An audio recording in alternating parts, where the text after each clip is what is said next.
Well, what you're seeing at the moment is called Disassembled, and Disassembled is about the possibility of taking the future, the making of the city into your own hands. And here in the main hall of Röda Sten, we have laid out a lot of possibilities to do that. You will see that there are a lot of materials, there are a lot of tools, there's a lot of equipment. And all of that is here in the big space, waiting for an idea, waiting for an action. The idea is something which will come up. We actually don't know who is going to make this, but what we've been thinking is that there is a possibility for people to come in, to work together, to think together what this area around Röda Sten should become. Because as you know, or as maybe you don't know yet, but Röda Sten is at the edge of the plan of the city. So the plan for the waterfront of the city stops here at the bridge. So the area around Röda Sten is still unplanned. And of course we can wait for someone to make a plan for us. But what is also possible is that we come together and think what the area could become, because there are a lot of people who like this area, who are using this area. Even if it's a bit in a kind of abandoned state, it looks like no one gave a thought about it. But we could here make a test, make a kind of prototype of what the area could become.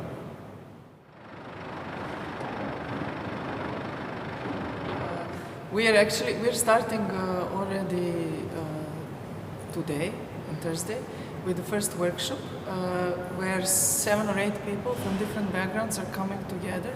We had an open call for people who are interested to make something here. And these people who will join the first workshops are artists, architects, builders, or just people interested to intervene somehow here.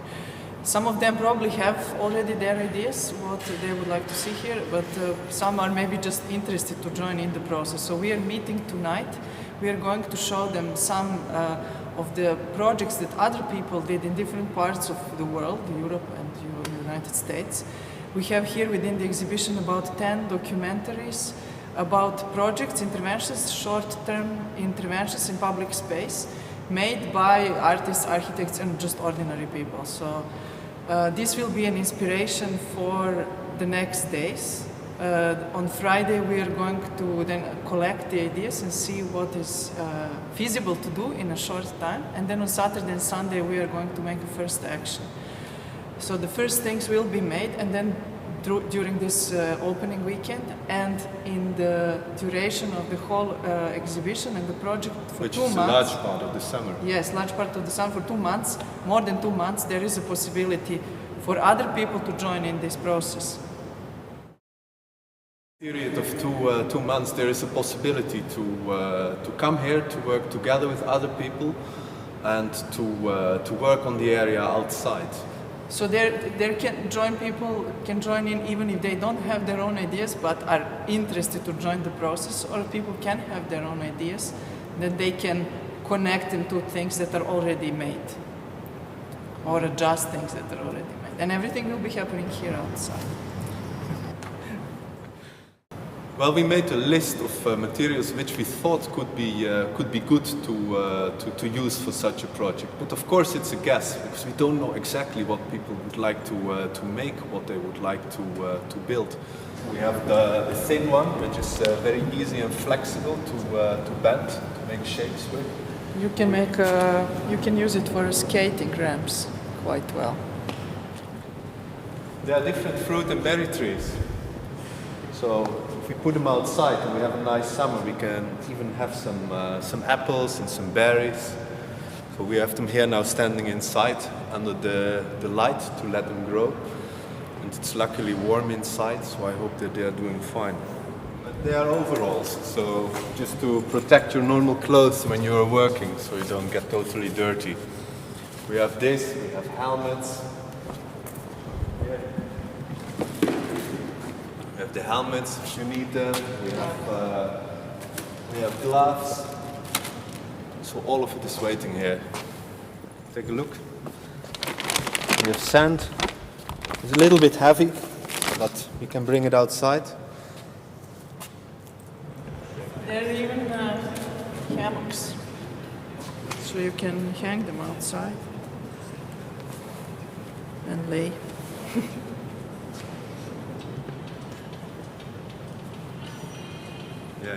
And of course it relates to the sometimes difficult let's say practice of participation which you have in many projects in many countries where people are asked to join in to give ideas of what could be built. But these are often very long processes, so by the time that your ideas which you were asked to give, that they are incorporated by these professionals and you come back to see what happened with it, you often cannot recognize anymore what happened, where did they go. So in this way we want to make a sort of shortcut, to make it quick and to see actually, to test what is possible. Because maybe what we are testing out here is not the ideal solution, but maybe it gives us a lot of good ideas of what could be done. And another thing is that by testing it, we can maybe get to ideas which no one thought about before. And in that way, we could inform what the future of this area could be.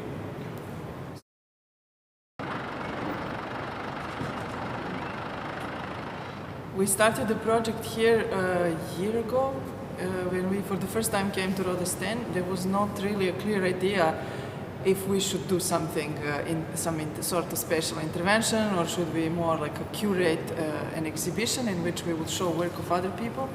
But slowly, as we came a couple of times, it became much more clear to us that it would be more interesting to intervene in the real situation of Röda Sten, the environment in which it is, than to just bring some works randomly and show them here related to some topics which is not very much connected to the space here.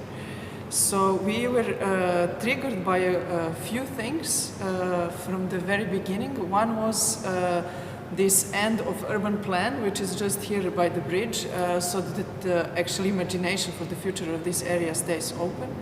Another one is this sort of disappointment in the participation process organized by the city. So we were thinking of, as Mark already said, this shortcut that we could make in actually letting people really do something in a quick time. But one of the interesting triggers was a sort of theme park which exists in England, which is called Diggerland. And Diggerland is actually started by accident. It was, there was a building company which owned a lot of building machines, and because of the economic crisis they had not so much work, so they organized one day a picnic for their workers, and they brought their families, and these people who are not employees of the company, they became so interested to play with all the digging machines and cranes and move stuff around and play with the moving sand and things like this. And the owner of this company realized that actually these tools could be used also for fun. So he started a theme park, which is called Diggerland, and now it has 4 locations in England. But what is interesting, why this was an interesting trigger, is that people are in some way happy to do things.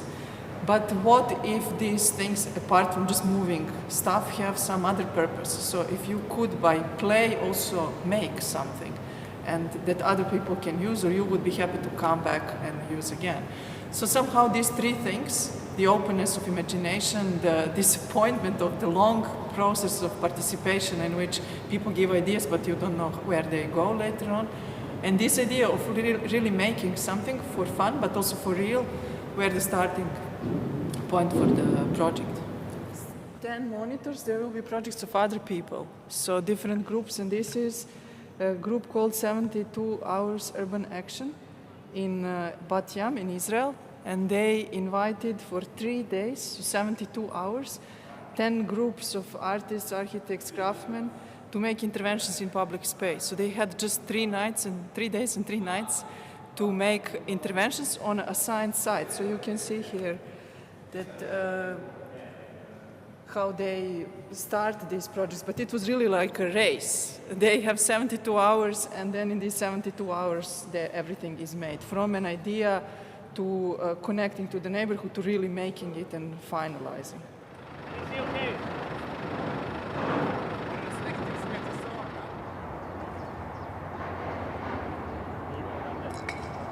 You have a main structure, but then, for instance, woods on top are just made in some parts, not everywhere.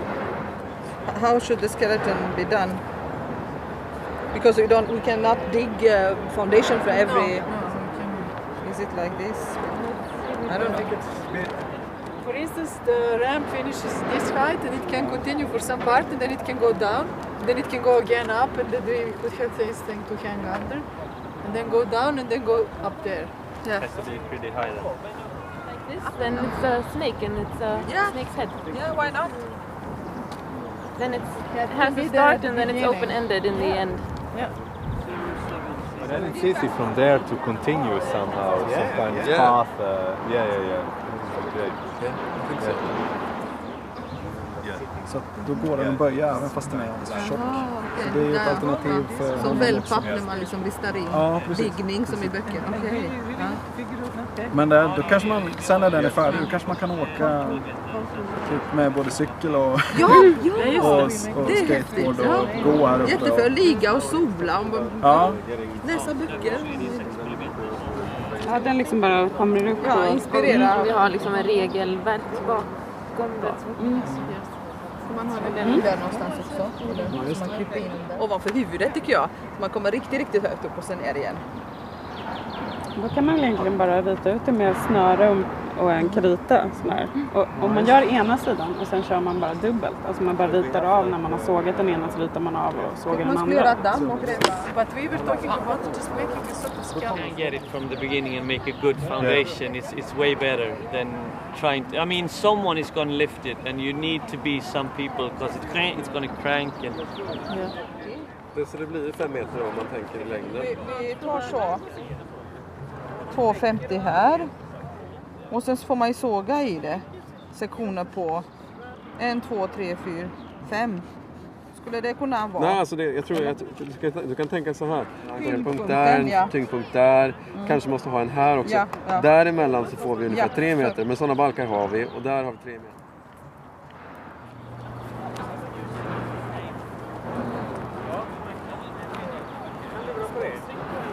Det känns som första grejen där. Jag går ut och